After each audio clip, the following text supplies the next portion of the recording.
Welcome, everyone, and thank you for being here for tonight's artist lecture with our esteemed guest, Diane Burko. Tonight's event is presented in partnership with Penn State Sustainability. My name is Ana Munoz Cruz, and I am an education intern here at the Palmer Museum of Art. So while we're gathered here today at the museum, we also have people joining us virtually via webinar.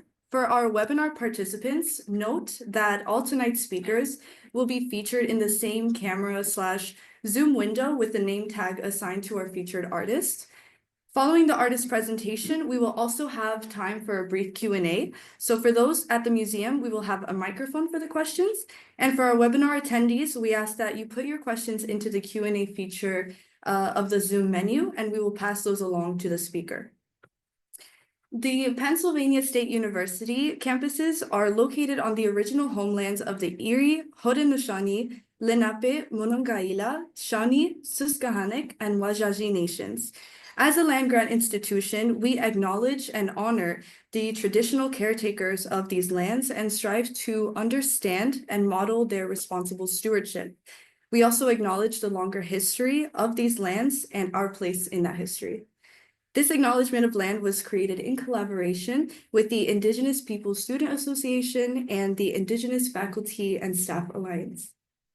Tonight's artist talk by Diane Burko is part of the Palmer Museum's educational programming for Made in PA, the inaugural special exhibition that opened the new museum building on June 1st. It is an original exhibition organized by the Palmer Museum of Art and curated by Museum Director Aaron Coe and Assistant Director Joyce Robinson. We acknowledge the important support for Made in PA by Kish Bank, the exhibition lead sponsor, and for support from the School of Visual Arts at Penn State. At this time, I would like to turn the mic over to Grant Rao from Penn State Sustainability. Thank you.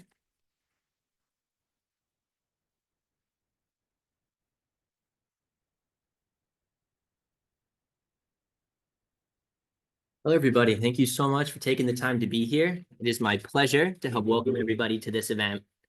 So this event, in part, is part of Penn State Sustainability's Showcase Speaker Series. Beginning in 2017, the series has connected research, activism, storytelling, and the Sustainable Development Goals by creating a platform for the community to engage with experts. It offers opportunities to have multi-day, event-focused visits to campus with interactive workshops, demonstrations, discussions like this one, all offered by our invited guest. Diane Burko's visit would not be possible without support from the Palmer Museum of Art, the College of Arts and Architecture, and the Student Fee Board. Following this event, as you exit, please feel free to scan the flyers. There's a flyer outside. It has a handbill that we've created, which offers additional information and resources surrounding why this topic is important and the communities around it. For those attending for class credit, please wait until the end of the presentation. We'll pull up a QR code and you can scan it then. Thank you so much. Pass it over to Joyce.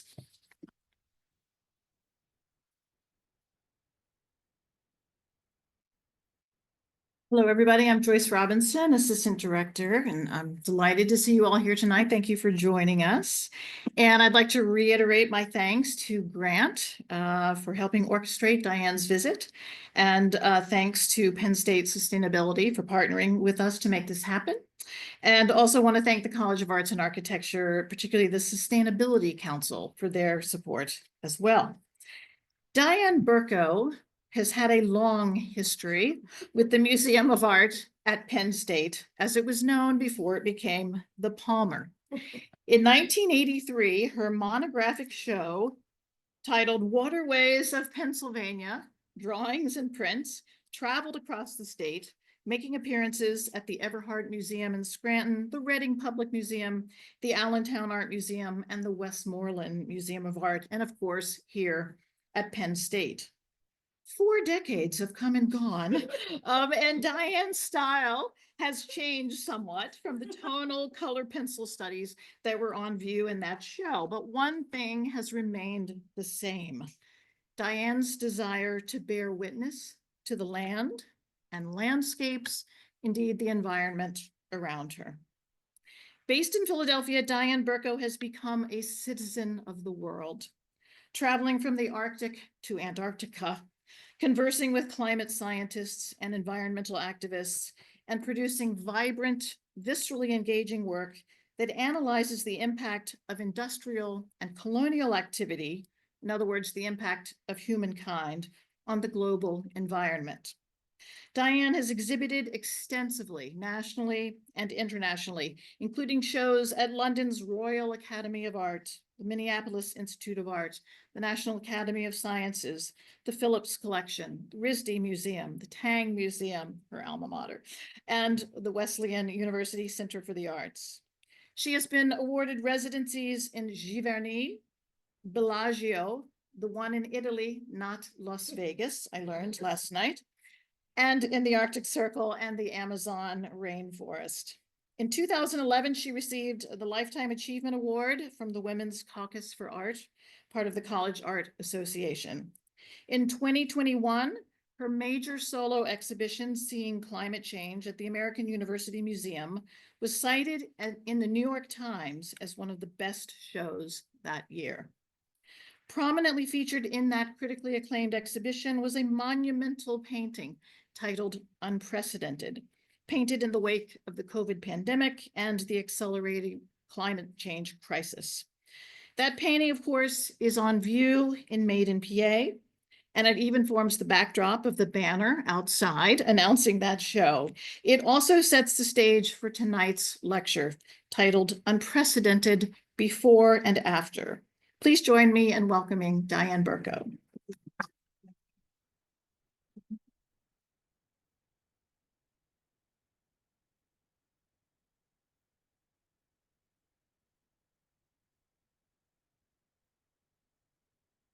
Well, you know, I really liked your introduction.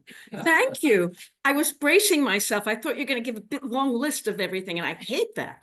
But this was really very thoughtful, Joyce. And thank you and Erin for selecting this painting and inviting me here tonight. Let's see if it's going to work. There we go. Okay. Joyce asked me to talk about evolution and change. So I thought, being that there are students in the audience, you should see what I looked like when I was a student like you. So I'm starting there with a backdrop of an early painting from the 70s, but I'm moving very quickly because if I gave you my whole 50-year history, you'd be here until tomorrow. So we're not going to go there. I'm just going to quickly flip through things and explain to you how I became a person who went from landscape to environment. It took from last century, quite frankly, to this century, but it happened, and I am ecstatic for being part of a climate change activist movement and for being an artist just like Thomas Cole, who cared about the environment and actually painted about it. People have been painting about the environment way before last century. And Thomas Cole did that, but so did Edward Bratinsky. And I just love seeing, it's the same thing, right? It's clear cut. So here we go. There are other artists. There's so many, I can only show you a few, but I just thought it was important to acknowledge some, and especially this incredible opera. I forgot to tell you about that last night. This was an opera I cried at. And this was at the Venice Biennale. It won the prize in 2019. And if you can find it on the internet, you guys should definitely see it. Sun and Sea, Marina. Well, you spoke about the first iteration of this painting. Thanks to Mary Garrett and Norma Browdy, the curators of that exhibition, this painting came about because Norma challenged me in a studio visit to say, you know, you're getting a lot of space, Burko. You better have some big paintings. And I looked at her, I said, no, I only paint big paintings and little paintings. But that challenged me to make one even bigger. And so I created this 8-foot by 15-foot painting, which I called Unprecedented. And as Joyce has said, it went from there to the Royal Academy show in 2022. It was selected by Farshid Mousavi, who was an Iranian architect, who's a academician from the Royal Academy academician. And I got an email from her, not knowing who she was, saying, I am a professor at Harvard and also a Rural Academy mission, and I'm the curator for a certain area, and I would like to have your painting in the show. I go, okay, if there's a museum who wants my painting, I'm there. So that was great, and then I found out what the Rural Academy was. And also, we had a conversation, she said, well, I want to do something where I bring the environment that people saw, with Turner and Riesdale and people like that, and combine them with contemporary. Well, that was another thing. Me and Turner in the same room, I thought that was pretty cool. In the end, they would not allow her to bring those paintings into this space, but she chose this painting and it was there, and it really was quite a thrill. And I, it was like seventh heaven. And it was also the Biennale at Venice the same year, so I really did well. So as I promised Joyce, what I want to do tonight is really go through an evolution of how this happened. And I know there are art students here, and I thought you would enjoy the process as well. As an artist, being fortunate enough to have my studio in my home, I would paint, work, and then take pictures on my phone and then look at them until I got there the next day. And it was a really good way to watch my process and think about what I did and change everything the next morning. So what I thought I would do is give you an insight into my studio practice for the year 2020, which led up to unprecedented. It started in January. It was a good year for me. Who knew there was going to be a lockdown in a few months? And I was working on finishing up paintings that had to do with coral reefs, which I had been working on after glacial melt. And there was a heat wave going on in the world. And so you can see a painting on your left that is about the fires in Australia. There's a better shot of it with the whole painting. Then came March, another painting that I was doing. And actually, this was a painting that was also included in the American University Museum show. Then the pandemic happened. And I have to say, and I know there are a lot of artists who agree with me, even though it was horrible and we lost so many people, thanks to whatever, wasn't just the pandemic, we had a good time because we didn't go anywhere. We just stayed in our studios and we got work done. And I travel a lot. I love not traveling. I love just being there. And after a while, I felt I could no longer do what I was painting. And I started thinking about this, and I went to maps because maps is what I relate to, and geography. So there you have a map that's is at the beginning, and it's showing you the states that were hit the hardest. If you might remember, it was Washington, it was New York for sure. And I just kept painting about it through the months. You can see this painting grew. This painting, I'm happy to say, is now in the collection of the National Academy of Sciences. But it gives you a sense of what I'm doing. To the left of that painting is one of my paintings that was part of my world map series, which I had finished. It was 56 feet. And it was in the show in Washington, but then COVID happened. So I created another one, and that's the COVID map, which really maps what was going on, as I had mapped where the glaciers were or where, all the coral reefs were. And if you look at it, those lines are just like the airline lines that you would see when you're, in the magazine, you pick it up in the back of the seat. And it really came home to me that, yeah, because the lines came out of China. And what does it mean to all of us? It means that we are all in this together, just like we are about the climate. And so it was an insignificant painting. Well, here we go.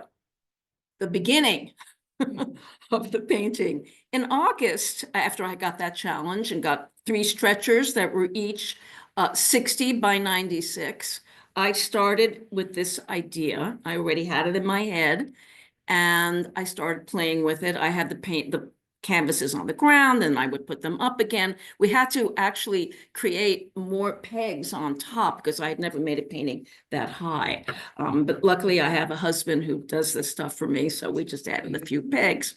And here you get a sense of the planning and what I was thinking about. And I had stretchers made that were just the same proportions as the canvas, you know, the 96 by.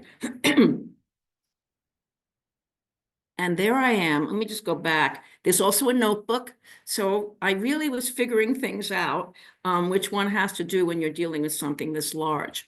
And I'm playing around, and I'm doing many things at the same time as artists do. I'm working on the big one, but I'm still working on other paintings at the same time. So there you have a shot of these studies, which I played with trying to figure out these 3 circles and what the colors were going to be. I also was playing with charcoal that I'll tell you about a little later. And so I just went through my phone and picked and then gave you dates as this process developed little by little. I also thought that I would be able to match the squares that are in the painting. There's like these 5-foot squares within the 8-foot height with 3 other paintings that were very important to me in terms of issues. One was about all the fires that were happening in the West. Okay, that was the beginning of all the horrible fires. So that's the one that you can see up there. I also did one that was about the Arctic and the Antarctic. And I also did one about the Amazon, which we'll talk about in a few moments. So here I am. Now, you might see on that first panel, I have tape covering it up so that I could keep that nice, clean black line I already had created. Another thing that you can't see from there, but now you may be able to see, and of course you all can see it up at the museum, is that I actually adhered archival paper to the surface, and each one, the first one had like 3 or 4 layers, the second one had 2 layers, and as you go to the last one, it's pretty flat. So there's a lot of metaphorical symbolism in this painting, intentional. And I was reading the papers as we all were, looking at the newspapers, the TV, and the horrible, you know, situation we were all under. And that was just a graph of what was happening in the United States as of December 17th, 2020. And then I just transferred it a little bit into my painting. Oh, good. There are the 3 that I was telling you about earlier. Well, guess what? They really didn't fit in that show, so kept them for something else. So we're already into December. And here you have an inkling of what I'm doing next with the Amazon. And you see how they all match up? I really thought it was a great idea, but then when we mapped out the show and you know, walked it through and designed it, I have to say, as to the curators in the audience and the art historians, having the time to plan a show that long was such an advantage. I was doing Zoom calls with Mary and Norma. I had a wonderful studio system. We had the whole thing mapped out, you know, the floor plan, everything. And we kept moving things around as my work kept changing, because originally the show had nothing to do with COVID. It was all about climate change. And then when they started seeing my COVID paintings, they looked at each other and said, well, we have to change everything now. They had to change the checklist, and we did. And, you know, we created the show very slowly. So you can see how it's moving along.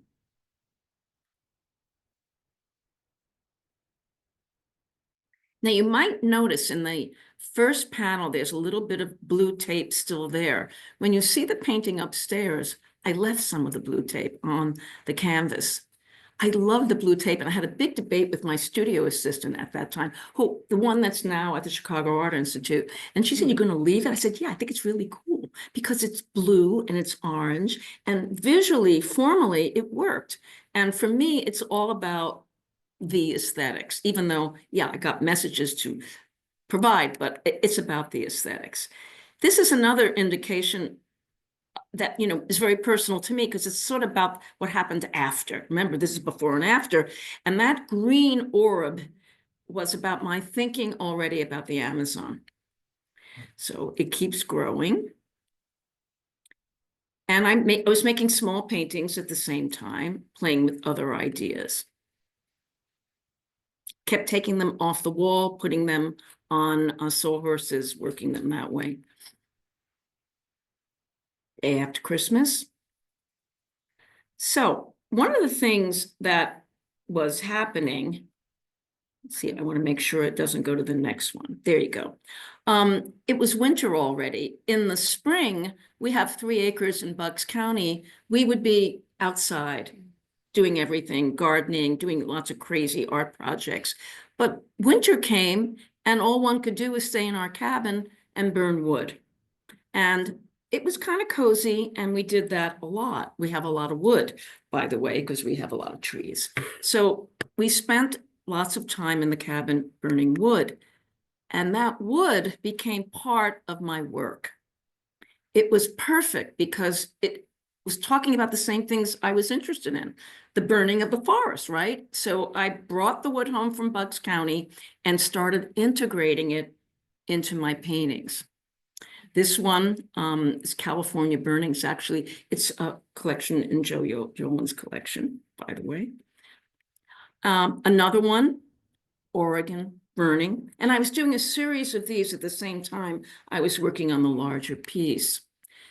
And this is an example of figuring out where that wood piece was going to go. I got this one piece, I said, I got to put it in the painting. And my husband was, you know, shooting and helping me look at it so I could then look at it after and figure it out. Et voila, I made a decision.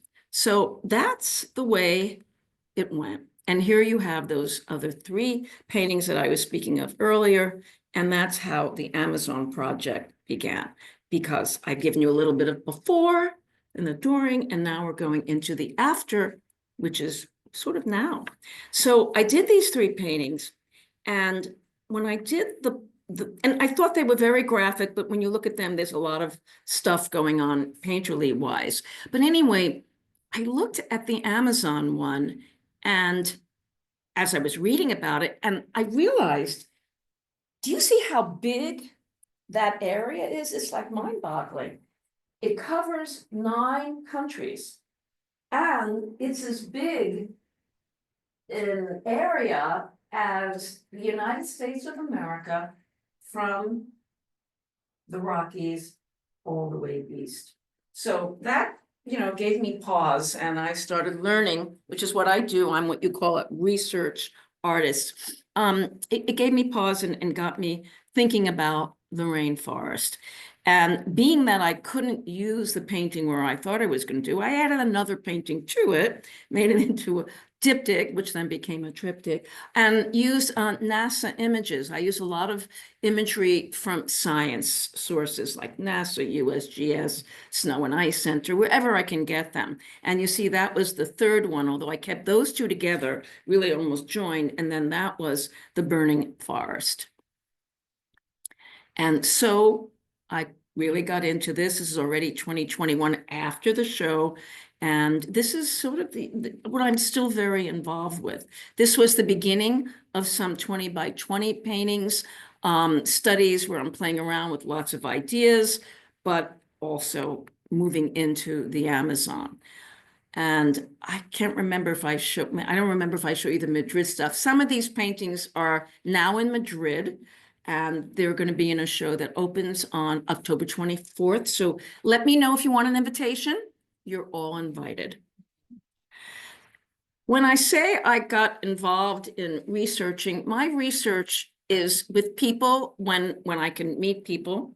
Actually, today I was honored by having coffee with one of your people, Richard Alley, who I have known since I was working with, you know, glacial melt, glaciers. I used to meet him at AGU meetings, which is where all these earth scientists meet.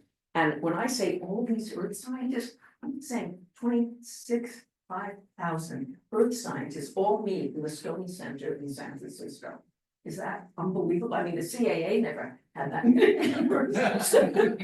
But so that's what I did with Richard. But the other way I do research is by reading.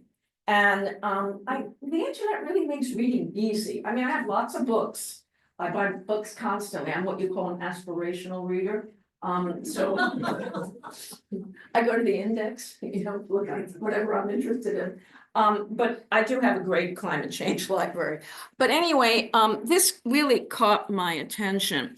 Highway BR 163, and the name of the article was Roads to Ruins. And I read the article and I started doing research about this area, which is about extraction, which is about indigenous communities, which is about the greed that happens in South America and in America, United States of America. It happens everywhere because, money and bean counting and all that seems to drive a lot of what our world is about. And all that information got put into a painting. And this is another large painting. It's funny because when Joyce contacted me, she said, we're looking for a large painting. And I think this is the one I first sent you. And she said, no, Erin would like the other one. Those were your choices. I think you made a good pick. But anyway, this was a painting about and it's in the studio. It really comes together. But it's called Roads to Ruin.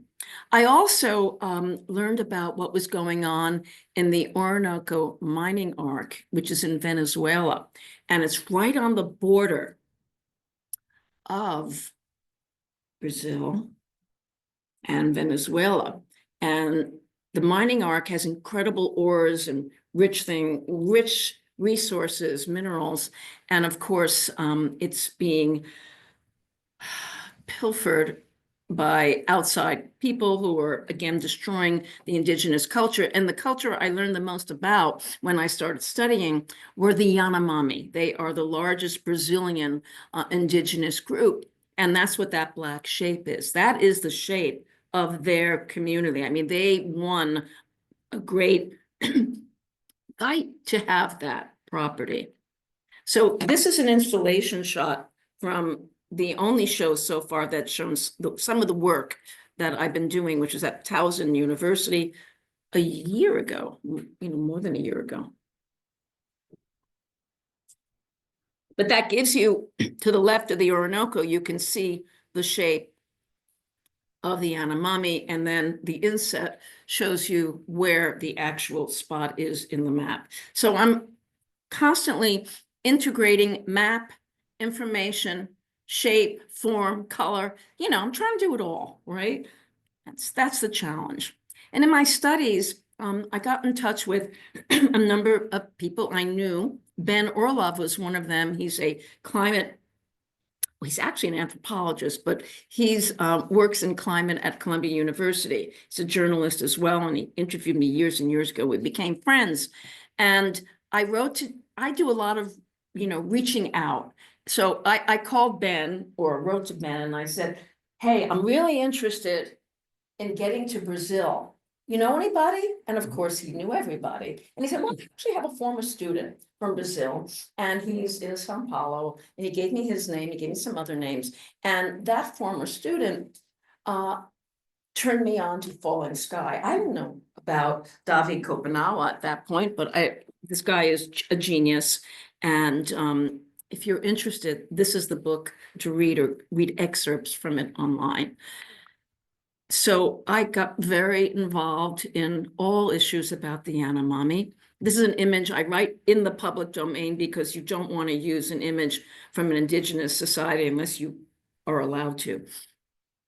And after that painting was done, then I added these two to it a little while later in 2022. And there was a major exhibition that happened at the Shed called The Yanomami Struggle. It was an incredible show. And I got to the opening thanks to a woman who ran SOS Orinoco, who was the head of that, who I had met in DC, and we shared a lot of information together. So I went to the opening and I actually met him. So that's the only picture. Someone sent it to me. You know, I wish it was a better one, but there I am with the great Davi Yokonawa. So exploring news articles, here's another one. And there's a studio shot. I have great studio assistants who always are coming into the studio. I never know when they're going to be there, but I love them all.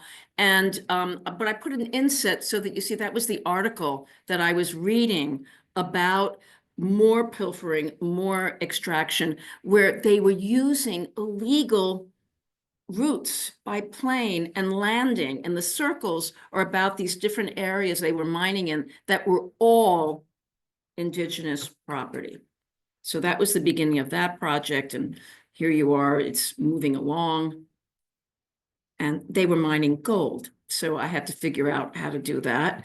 And there was another inset. We tested so many different golds. Now it's not gold leaf because who can afford that, right? But different kind of gold paints, how to spray them, etc. And finally it wound up in that. Well, I do bear witness, right? That's what I do. That was my other talk yesterday, where I only showed slides of places I've been to rather than what I make. But I have been doing that for over 20 years now, even though before I was an on-plan artist. And I had wanted to get there. How do you get there? Well, you just keep finding ways. And I was very fortunate to be selected by Lab Verge for a residency in the Amazon rainforest. And there were 7 international artists, I was amongst them, one from Japan, one from Chile, one from Argentina, one from the UK, one from Austria, and 2 from America. The other one, she was a great dancer. She lived in New Mexico. So a year ago, I was in the Aldolfo Duque Forest Reserve, and it's really a reserve. Now you see those 2 little buildings, those barracks, that's where we lived. No hot water, very hot air. We all figured out, you know, if you take a shower in the morning, it's kind of cold, but if you wait until the end of the day, it's much warmer because, you know, everything heats up. It's cool at night. We actually had little blankets that we had. And it was just an incredible experience. And here's a map that shows you exactly where it was, right outside of Manaus. Manaus, the city, grew around this reserve many years ago. And you also might see the Rio Negro and the Amazonas. Manaus is where the 2 rivers come together. They call that the meeting of the waters. And I've painted about that. Here's the group, one of our group portraits. It was just a great group. We had just so much fun. And you can see we're a varied group of crazy people. And we had 40 hours worth of intensive studies. I didn't mention there were 7 of us, but there were also 6 from Brazil, from northern Brazil, and almost every artist had indigenous roots. And when I say artists, you know, art is a broad term. They were dancers, they were singers, there were 2 sound artists, there was a ceramic artist. There were so many different arts that were covered. I think there were only 2 of us were actually painters. And we took many trips. The first one is with a ecologist. Next one it was with an entomologist. But you're surrounded. It was just heaven. It really was an incredible time, and you know I value it greatly. One of the most memorable days of this residency was the day that we were told we're going from sunrise to sunset, which meant we had to get up at 3 in the morning. And we all got into a van and we drove out to another forest reserve and climbed up what they call observation towers. Now, my husband and I, he came with me, and way before I did the residency, we climbed one of these towers. I mean, they're like, 3-story buildings, 4-story, they're high. It's a lot of climbing. You do it slowly. But we climbed up there so that we could see the canopy and see the sunrise, have breakfast up there, get a lecture. And it was just, astounding. It was just mind-boggling. And of course, I got great photos. I mean, how could you not?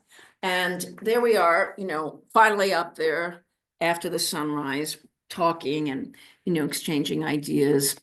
And we're looking down a lot, and it kept changing, the light kept changing, and the views were just fantastic. Here's an example of a mixed media piece I did from one of my photographs when I got back.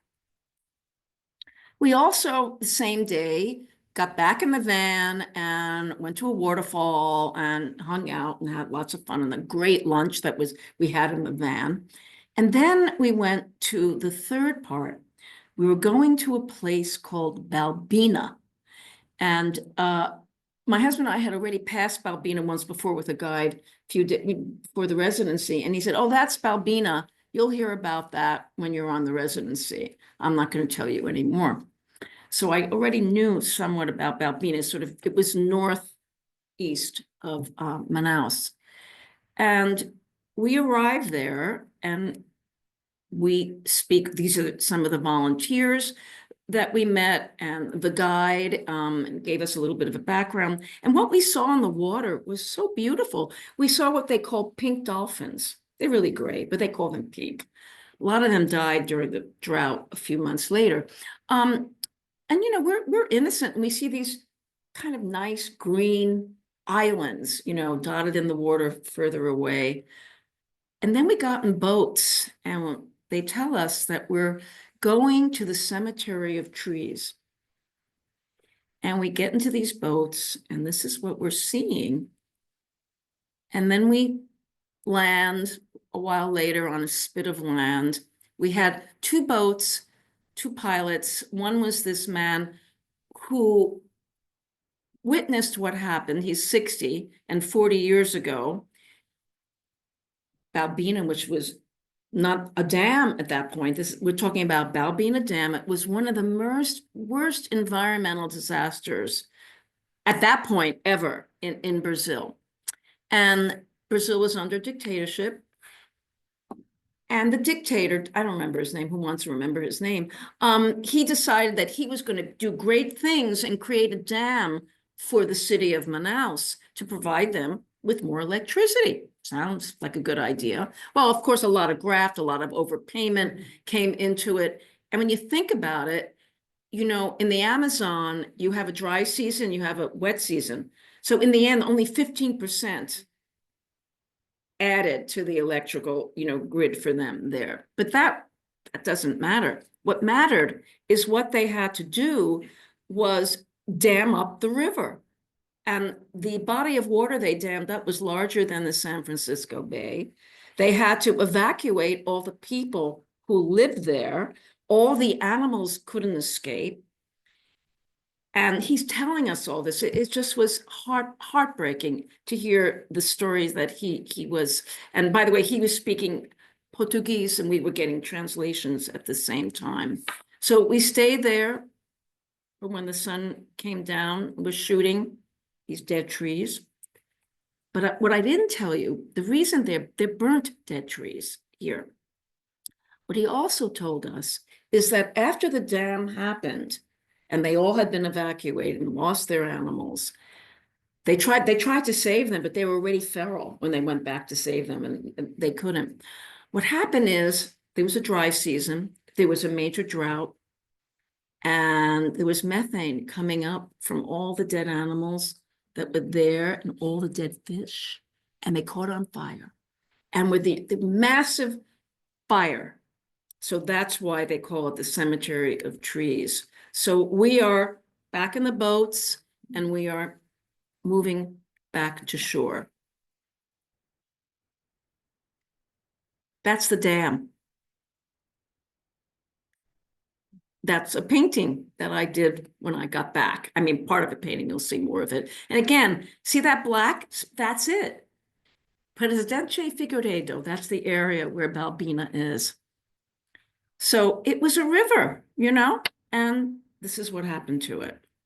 So this is right after I return, because the only obligation we have for this residency is giving them an image by November 10th. I got back on September 8th and they wanted something, but I felt compelled if I was going to make something, it had to be real. And I wanted to paint about Balbina because it just was heartbreaking, absolutely heartbreaking. So here is the painting in process. That's the whole painting. But I can continue to paint about this experience, but also this issue, which is it's not just about Brazil, it's about all of us, you know, it's about what's going on throughout the world. So this is about Manaus meeting of the waters, but that was the first one, the last one, the horizontal one. And it's integrating my photographs. But while I'm painting it, I hear about a drought that's going on in Manaus, and writing to friends who say, oh, we can't get out of our houses because there's so much smoke from the fires. So there's that painting, which speaks to you about the meeting of the waters. And in that top corner is a little map that shows you, if you look really carefully, that little square that I was showing you up close before.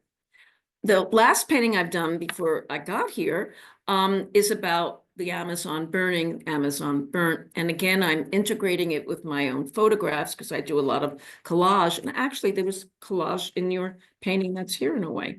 Right. So I think that sort of almost brings you to the end. Here's a close-up. And I'm using my photographs, but also photographs that I'm getting from other sources, newspapers or, you know, magazines. So that's it. That's my talk. I'm not ending, I want you to know, I'm not ending on a negative note. There's hope, okay? We all know about this situation. We all can vote. We all know what public policy is about. And, you know, I was with Richard Alley today, and he's hopeful. You know, we just covered so many topics. Actually, even I asked him about dams. He said, well, they should be eventually stopped, but right now they're working and they're better than coal and, you know, and fossil fuels.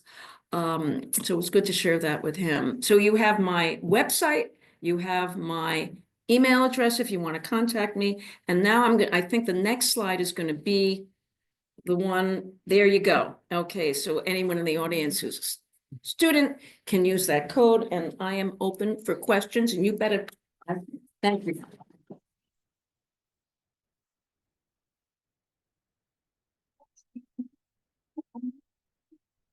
Really important talk. If you guys have any questions, you can just raise your hand and I'll head over your way with the microphone.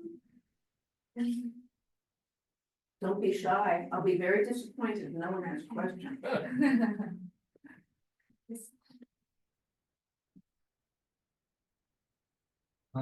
Was going to ask you about it anyway, because I'm sort of curious about the potential for co-creating community art. And it seems like your work is oriented toward raising people's awareness For sure. about various issues, Yeah. which impacts both local communities and larger communities. So would you say anything about whether your process of work, whether your approach to painting would accommodate co-creation with people who are non-artists? Well, I've never done that. I've only spoken to non-artists. There are a lot of artists that have what we call public practices, where their work is really embedded with community, and that's what they do. Actually, another faculty member here at the university is Helen O'Leary, and she's someone who I'm sure you know. I visited her class, Sustainability Studio, today with her and Kim, and she, I think, is much more someone who does that than I do that. I admire that, but I've never been able to figure it out for myself personally. So if I did it, it would have been, it wouldn't be authentic.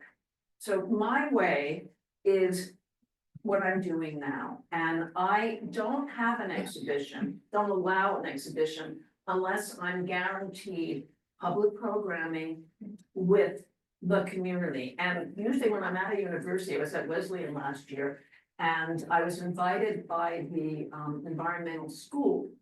But they had a program where students from all over the university were in this 1 year concentration on visualizing science, so they invited me. But I've always now that I'm in my 70s, who needs another show on my resume, right? So it has to be tied to speaking, to, interacting, and I'll go wherever. I mean, it's a fun story. I was in Helsinki in 2016 representing the State Department, who had that art embassies program. And it was really funny because I've been in it for years, but no one ever asked me to be the artist to go. Well, Obama had a little bit of money before the end of his term, and I think that's how I was picked. But who's complaining? I mean, I was in a show in Helsinki, the ambassador was the head of the Arctic Circle then, the Arctic Council. But what I did is I was an ambassador. I spoke to young students, I went all the way around, visited classrooms. So that's my way of interacting with community, have mouth will travel.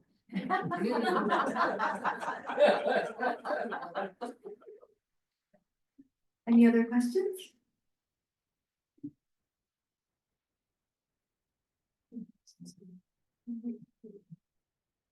Thank you so much. Yeah, thank you for coming here. So we have this view of these kind of faraway places, even if our world seems to be shrinking. If somebody were to task you to bring your art to the attention of a more local issue, let's say in Pennsylvania, you live in Philadelphia, what would you pick? Well, I witnessed 3 major floods in Bucks County, in the 3 acres that we live in. So, I have images of that. But I'm not like a super realist painter who would want to paint the image, but I could certainly take that information and make it into a painting. So, because flooding is, you think there's some flooding going on in the United States right now. So, yeah, and that's, a personal experience. And do you remember when Ida came? I live in Philadelphia. The Vine Street Expressway was a bathtub. It really was. It was incredible. So I've witnessed that. And I think that goes into my experience. But I got great photographs, so I don't think I could make a painting of it. If I was asked to, I probably would. I'd be challenged. But, yes, I could do it. But Oh, I'm sure you could. yeah, but I've never been moved to do it, quite frankly. Yeah, that's funny. I guess it's the exotic, it's going, because we all know about the floods that happened here, but do we know there were floods everywhere else? We know about the fires here, but my God, there were fires going on all over the world. And I think the message that I want to bring across is we're all in this together. It's happening everywhere. We have to all do the right thing to save the planet. Although I have to say, the planet will be saved. It's us. That will go on without us. Probably better.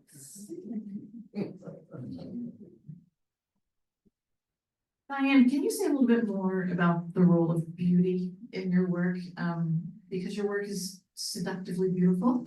And I think that's part of your agenda, your that's strategy, totally my right? agenda. And I think with unprecedented, it doesn't wallow in dystopia, right? There's a bright future, that green Yeah. planet, so can you just say a little bit more about that? Well, I am, I'm not a cynical artist. I do believe in beauty. I grew up with French Impressionists. I lived in Giverny. I mean, Hudson River School. It's all in my, DNA.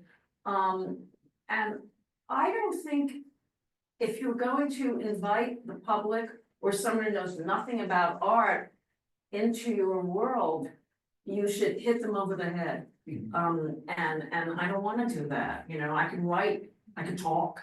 But if I'm gonna make art, I want the art to be beautiful, but I also want it to be meaningful. And that's my challenge. It's not easy, I have to tell you. And unprecedented was a challenge, but I loved making it because it really evolved over time. And it was informed so personally by experience, but also by my attitude, which is hopeful. And that's why it starts in black and it moves on to light. It starts with 3 layers, 2 layers, 1 layer, and some relief in sight. So it's a very metaphorical piece of work. And those things are important to you, but seduction is also, you could get someone in to look, especially when we did this Seeing Climate show, there were 100 pieces in that show. So even if they never read the wall labels, they walked through all those galleries, they got it. I mean, people were crying. It was so moving for me because I was coming every week, and this is what I promised the director I would do, and to interact with a mask on. But yeah, this show should be everywhere. Everyone should say, okay, tell them. I don't think all that fun. But they got it. And also there are many ways to get things. I met someone last night, it was Helen O'Leary, who knew Richard Moss. He's an incredible photographer and filmmaker. And he's doing that with this, I just saw this film about on the Amazon, but he's done it before. I mean, there are many art forms that bring you in and then you start thinking. It doesn't have to be Don't Look Up, you know, which was a cool film too. But there are many ways and many levels. And my way is to sort of embed the message. But with that show, it was in many different forms. We had the lenticulars. I had a 10-foot by 10-foot video about ice. I mean, I do videos as well. And then I did something I've never done before because museums are wonderful that way. If you have a museum cooperating with you, you can sort of do what you want, you know? And I said, I have this great idea. I've been collecting newspaper articles forever, all about the climate. And I had these, you know, those 3 binders, you know, the big ones. And originally I said, what if we put, you know, we created a nice long plank and we had them out. I had them like, you know, 2000, all the way up. I still do it. And we thought about that. And I said, yeah, but it's COVID. Because I wanted people to sort of look through the pieces. I said, yeah, that's not a good idea. I mean, COVID was over, but they were being very careful at the university. We came up with another idea. What if we did a video? And what we had was a revolving image. My studio assistant photographed in one of those boxes. So it was just, and it was this big video and you just kept seeing it. Now, I don't know how many people really looked at all of them, but they were there. And of course, I copied some that I didn't have. I had the one that James Hansen in 1989 spoke to the Congress. And he was, you know, the first alert, and they didn't call it climate change then, they called it global warming.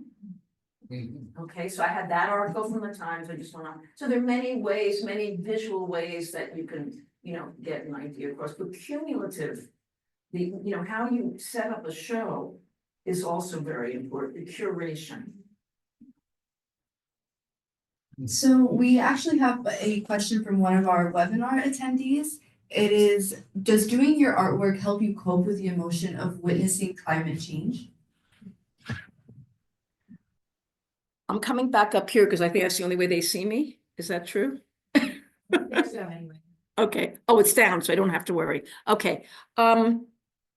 Coping with my emotions. Well, yes, in a way, because I want to do something. You know, I want to feel, it's good to have a purpose. And, you know, I had a purpose always making art because I love it. But it was also a very much a purpose that was in solitude. It was very personally satisfying. You know, the reason we're artists is because we're stuck being artists. It's like a drug. It really is, right? So I got people saying, yeah, it's a drug. And, you know, you get high every now and then, you know, because you're in the zone, and every now and then it's just wonderful. So I could go on, keep doing that and making art. But, you know, once I became aware in my head of what was going on, I just said to myself, there's no way I could just make a beautiful painting about the Grand Canyon or, Giverny, Bellagio, without it having more meaning. And I think that's really what drives me now, is the challenge of figuring out how to do it, learning more, always being curious, of course, and it gives you purpose. And I do believe that we're never going to get to 350 again. We're up there in particles per million, but we can still survive the heat if we don't continue to let it get hotter. Thank you, Diane. And so we'll take one more question before ending our event for the night.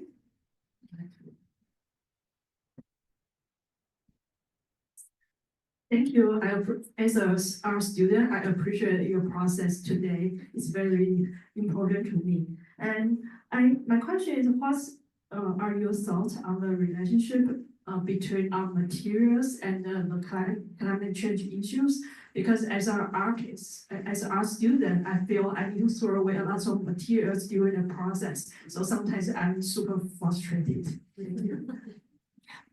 My relationship between climate change and Materials. That you use, like excess of materials that artists. yes, I just got an text with my studio assistant. We were just discussing that in terms of oil paint sludge.